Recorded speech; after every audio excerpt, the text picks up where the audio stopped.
आप देख रहे हैं ICB न्यूज़ चैनल। अभी हम पहुंचे हुए हैं नौबतपुर के देवरा पंचायत में, सोना गांव में। यहाँ किसान डॉक्टर ममता मय प्रियदर्शी जी, जो कि विक्रम विधानसभा के पूर्व प्रत्याशी रह चुकी हैं, आज किसानों के ऊपर कुछ मूल जो समस्या है उसके ऊपर मीटिंग कर रही हैं। आइए जानते हैं डॉक्टर ममता मय प्रियदर्शी जी से कि आज जो उनका मीटिंग हुआ है किसानों के साथ, आखिर इस मीटिंग का क्या निदान निकलेगा और उनका मूलतः समस्या क्या क्या है, वो भी आज हम ममता मई जी से जानने का कोशिश करेंगे। दबा दीजिए।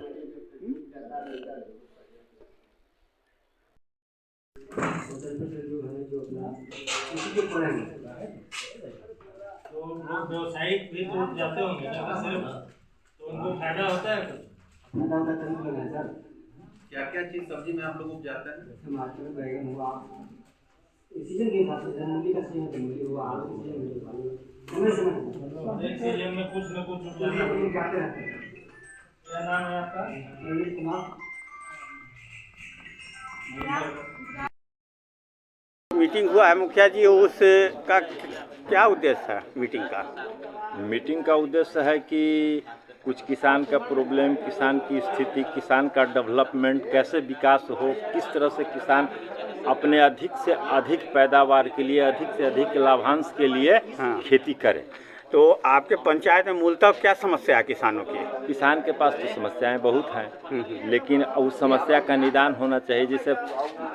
जैसे मौसम, विपरीत मौसम, जैसे कीटनाशक, जैसे फसल में बर्बादी, इस तरह का एक हमारे यहाँ अभी एक पशु जो है जिसे आप नीलगाय के नाम से जानते होंगे, उसके द्वारा हनन। तो इसका क्या उपाय आप लोगों ने निकाला है? अभी देखिए भाई, हम लोग हिंदू के समाज के नाते उसके प्रति कोई मेरा भावना ऐसा नहीं है कि नहीं, और मान लिया आज नीलगाय की हिंदू के नाते आप नहीं समस्या का निदान निकाल पा रहे हैं। इसके लिए तो सरकार को कुछ सोचना हाँ, चाहिए। लेकिन सरकार तो यहाँ तक बोली है कि नीलगाय को मारने और ये पकड़ने का अधिकार पंचायत स्तर पर दिया गया है। तो पंचायत स्तर से किया जाए तो उसके लिए सरकार उसका व्यवस्था करे। मैं क्यों करूं भाई, किस रूप में करूं? हमारे पास क्या उसके लिए संसाधन है? अच्छा, तो आपने सरकार से इस बात को रखा था कि मेरे पास कोई संसाधन नहीं है? नहीं, ऐसे अभी तक तो अभी किसी पंचायत से नहीं? ना, मैं नहीं बता। और क्या क्या मुद्दा है आपके पंचायत में जो किसानों से संबंधित है? जैसे एक तो नीलगाय की समस्या आ गई, जो कि वो अब सरकार पे छोड़ चुके हैं, और अभी जो ओलावृष्टि है ये सब। हाँ, ये सब है नहीं। जैसे प्रकृति का मार किसान के फसल पर इन साल बहुत है, मैक्सिमम से मैक्सिमम है। जैसे हर फसल में भी जाके आप देखा जाए, खेत में जाइएगा तो जितने रबी फसल है, रबी फसल से 2 गुना 3 गुना घास पतवार का फसल बढ़ा हुआ है, जिसे आपको पता नहीं चल पाएगा कि खेत में हमारा रबी है कि नहीं है। इस तरह की परेशानी बहुत सा किसान के पास है, मैक्सिमम किसान के पास है। उसके लिए किसान को सरकार के तरफ से मुआवजा का व्यवस्था होना चाहिए। क्या नाम हुआ आपका? नाम तो मेरा सतीश कुमार है। अच्छा, पंचायत के मुखिया भी हैं क्या? मेरा भतीजा मुखिया है। अच्छा, आप हुए मुखिया। आप कुछ कहना चाहेंगे मुखिया जी? कहना चाहेंगे समय वे समय पर यहाँ खाद उपलब्ध नहीं है, बीज उपलब्ध नहीं है। अच्छा, ये सब समस्या है पंचायत में का प्रखंड में, पूरे प्रखंड में? हाँ, पूरे प्रखंड में समस्या है। ये समस्या से जूझ रहा है किसान। तो इसका आप लोगों ने कभी जवाब, ये सवाल जवाब नहीं किया? सवाल जवाब करते हैं, वीडियो के हिसाब से करते हैं, चाहे किसान भवन में जाकर सही करते हैं, तो वो लोग कभी कभी आते हैं तो मिलता है समय पर, तो नहीं मिलता है। अच्छा, खाद उपलब्ध नहीं है किसान को, खाद नहीं, बीज उपलब्ध नहीं है। तो मूल समस्या है खाद और बीज।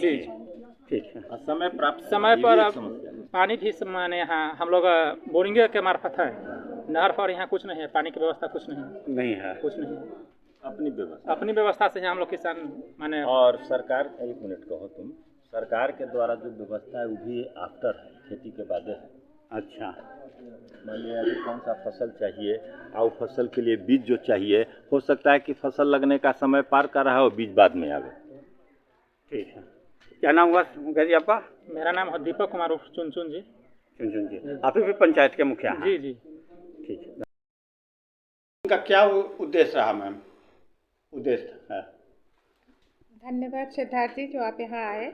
आज का मीटिंग का उद्देश्य था किसानों के साथ मिलकर के उनकी समस्याओं को जानना और हम लोगों ने एक फाउंडेशन बनाया, युहम फाउंडेशन। उसके अंतर्गत हम लोग चाह रहे हैं कि यहाँ के जो किसानों के अनुभव हैं अलग अलग क्षेत्र, मतलब अलग अलग फसल का कैसे उगाने के और क्या क्या समस्याएं हैं और उसके समाधान में हम लोग कैसे हेल्प कर सकते हैं, उसी को आपस में शेयर करना। और उसके बाद जो चीज़ें निकल के आई हैं अभी, उसमें है कि कुछ लोग जो हैं सो कुछ परंपरागत खेती के अलावा कुछ कमर्शियल क्रॉप्स के लिए भी प्लान कर रहे हैं। कुछ लोगों ने सेब का भी, जैसे उन्होंने कहा कि हमने सेब के पौधे पे एक्सपेरिमेंट किया है, उगा करके देखा है। उपेंद्र जी बता रहे थे कि हम चुकंदर 1 बीघा में उगाए हैं। तो इनके अनुभवों को का लाभ उठाना, दूसरे किसानों को वो सब समझ में आए, और साथ ही साथ अगर इनको इसको नए क्रॉप की तरफ जाने में क्या दिक्कतें आ रही है कमर्शियल क्रॉप की तरफ जाने के लिए, उसमें हम लोग किस तरह से हेल्प कर सकते हैं। और कैसे, जैसे रोहित जी बाहर से आए हैं, वेंकटेश जी बाहर से आए हैं, ये लोग एग्रीकल्चर के लोग हैं, या बाहर के जो साइंटिस्ट हैं, उन सबके जरिए ट्रेनिंग दिलाना और इनको असिस्ट करना, फैसिलिटेट करना कि ये लोग अपने आमदनी को बढ़ा पाए और कमर्शियल क्रॉप की तरफ, परंपरागत जो कृषि हो रही है उससे इतर, उसमें भी थोड़ा सा इनका इंटरेस्ट जगे, वो उन्मुख हो, जिससे कृषि उद्योग के रूप में यहाँ पे स्थापित हो।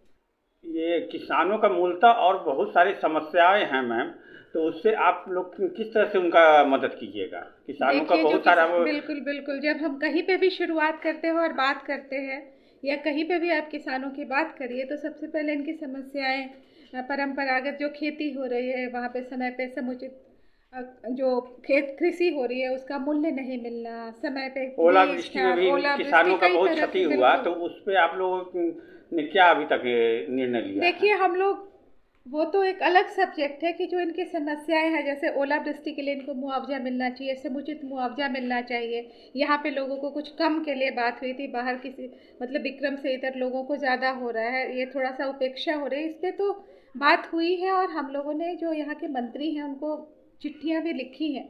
लेकिन आज जो हमारा मुख्य उद्देश्य था कि ये समस्याएं जो आ रही है और उसके बाद जो किसान का परिवार बिखरने की तरफ अग्रसर हो रहा है, उसको कैसे रोका जाए, जो युवा कृषि से विमुख हो रहे हैं उसको कैसे रोका जाए, ये जो ज़मीनें बिक रही हैं और किसानों के जो बच्चे हैं उनका पलायन हो रहा है यहाँ से, उसको कैसे रोका जाए, उसके लिए हम लोगों को बैठना पड़ेगा।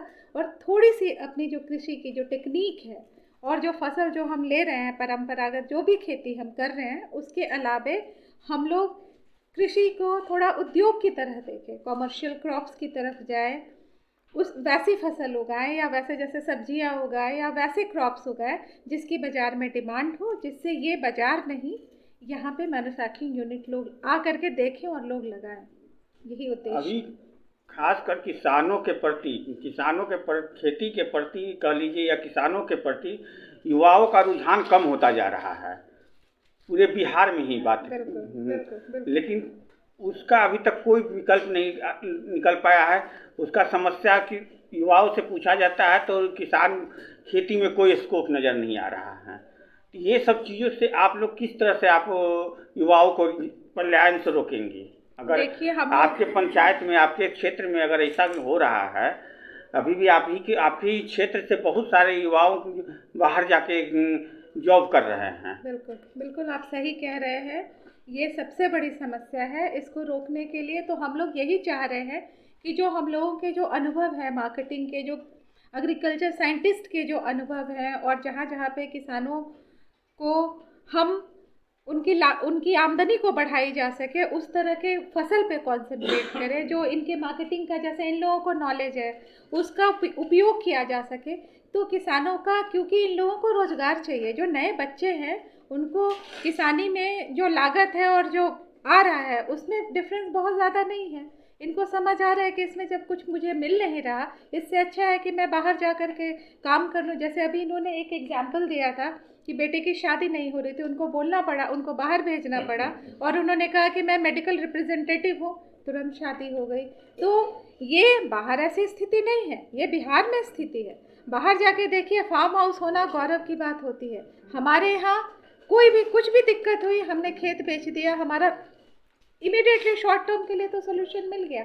तो इसके लिए हम जैसे लोगों को यहाँ आ कर के इन लोगों की जहाँ है उनकी तरह के उपाय सुझाने होंगे। हम अगर इनको आकर के कहें कि आप ये कर लीजिए, ये ले लीजिए, देखिए ट्रेनिंग का मतलब है कि हम बता दें ये मशीन लगाइएगा तो आपको ये फ़ायदा होगा, ये मशीन लगाइएगा, इससे इनका नहीं सुधरेगा।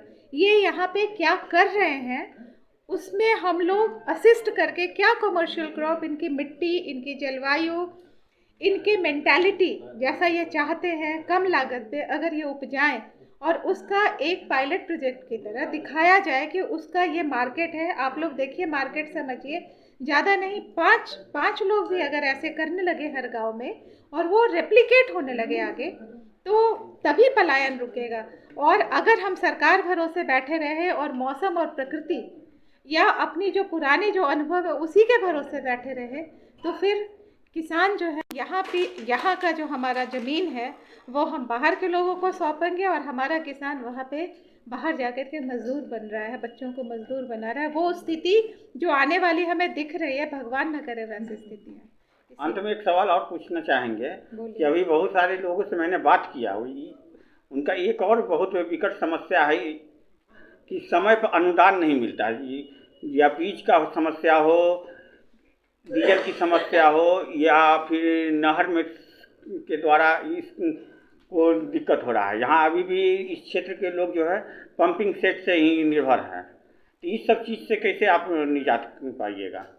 देखिए, जो दो चीज़ें होती है, एक होती है कि हम लोग खुद से कैसे बढ़ा सकते हैं, दूसरी चीज़ होती है कि सरकार के जरिए कैसे हो सकता है जहाँ पे कमी है। तो जो कमी हमें नज़र आ रही है, हम लोगों ने कई जगह मांगा भी है कि आप हमें चिट्ठी दीजिए और जहाँ पे हमें मिलना हो हम मिलेंगे और उनसे बात करेंगे। जहाँ तक हमारे हक में बनेगा वहाँ तक हम बात करेंगे। बाकी जो राजनीतिक प्रतिनिधि हैं उनसे भी पूछा जाए कि ये क्यों नहीं हो रहा है। अगर उनके जरिए जाया जाता है, हम तो अपनी हरदम हर भरसक कोशिश करेंगे कि इनकी जहाँ जहाँ भी समस्याएं आ रही है, अगर इन्होंने किसी ने मुझे चिट्ठी दें तो हम जा करके जहाँ पे बात करनी है वहाँ पे बात करेंगे। हम तो हमेशा तैयार हैं कि इनको किसी तरह से इनकी जो समस्याएं हैं उसका समाधान हो सके और इनकी जो कृषि की तरफ जो उदासीनता हो रही है उसको ख़त्म किया जा सके। इसके लिए तो हम लोग तैयार ही बैठे हैं। बहुत में तो अभी सीजन में प्याज की खेती हो रहा है।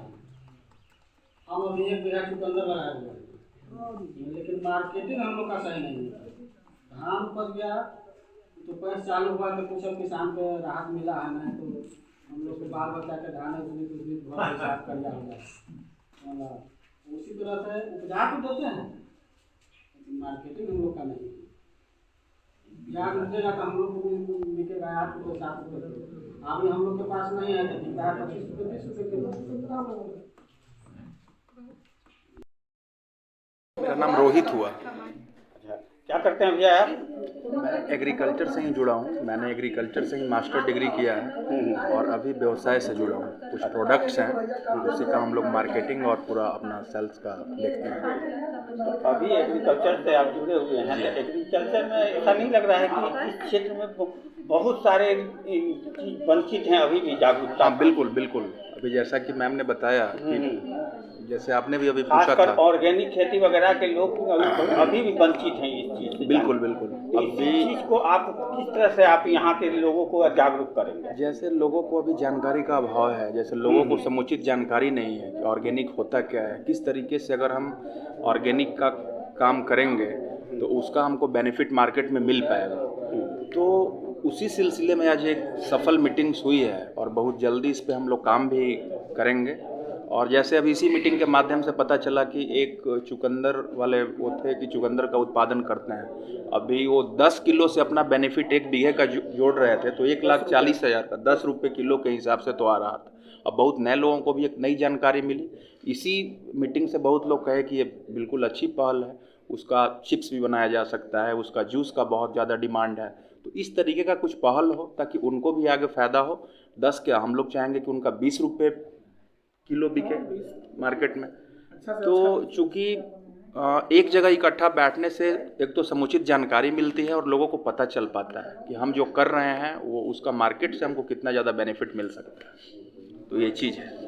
तो अभी आपके क्षेत्र में सबसे ज़्यादा खेती किस चीज़ का हो रहा है? अब भी देखिए, बिहार में तो लोग बेसिकली धान और गेहूँ, थोड़ा बहुत रबी फसल में मसूरी, चना, मूंग, ये सब चीज़ का ज़्यादातर करते हैं। और करने के लिए तो लोग अभी जैसे औरंगाबाद ज़िले की अगर बात करें तो वहाँ पे स्ट्रॉबेरी का उत्पादन कर रहे हैं, लेकिन एक सीमित उतना ही दूर के लोग जान रहे हैं। अभी एप्पल का चर्चा हुआ था तो वहाँ पे अभी एप्पल का भी लोग पौधा लगा रहे हैं। धीरे धीरे अभी जो बैठे थे उन्होंने बताया कि इन्होंने भी 2 पौधा एप्पल का लगाया है। तो अगर ये सक्सेसफुल रहा, सरकार जिस तरीके से ध्यान दे रही है, सरकार का भी आता है लेकिन बहुत लोगों तक उचित जानकारी पहुंच नहीं पाती है।